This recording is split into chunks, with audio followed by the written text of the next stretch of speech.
Bonjour, je m'appelle Mathieu Renaud, je suis chargé de recherche dans le programme TIC Migration et dans le cadre du projet e-Diaspora Atlas, j'ai mené une recherche avec Dana Diminescu sur la diaspora mexicaine. Alors, plutôt que d'une recherche, il faudrait parler d'une expérimentation pour deux raisons. D'une part, parce que cette étude est avant tout un complément aux recherches menées sur la diaspora marocaine. Ce que l'on a voulu tester, à partir d'un autre exemple, celui du Mexique, c'est le rôle des institutions dans la structuration de la diaspora et également les liens ou les connexions entre les associations, le réseau des associations.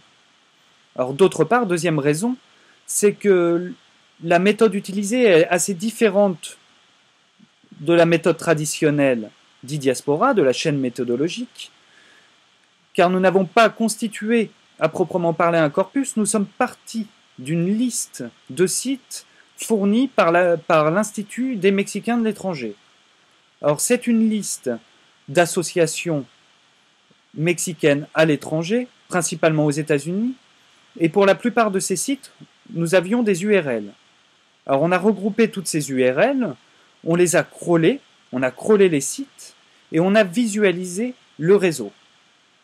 Ici, on peut faire une observation très simple, une observation de cette carte, ou plutôt deux observations.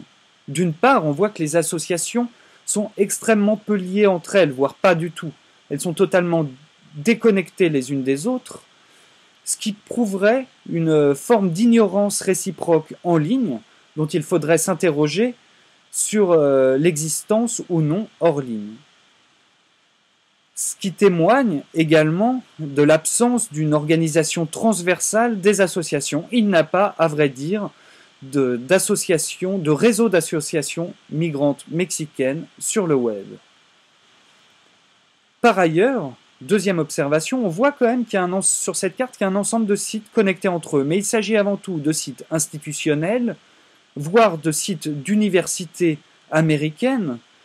Et ça, ces sites ont beau être liés entre eux, certains font plus ou moins autorité, ils ne sont pas plus liés aux sites des associations, ce qui montre encore une fois une forme de déconnexion, d'ignorance réciproque, cette fois-ci entre les institutions et les associations.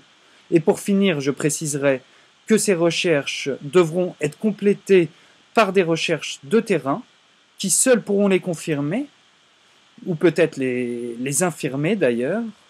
Et donc il faut, une fois encore, confronter systématiquement recherche de terrain online et recherche sur le terrain offline.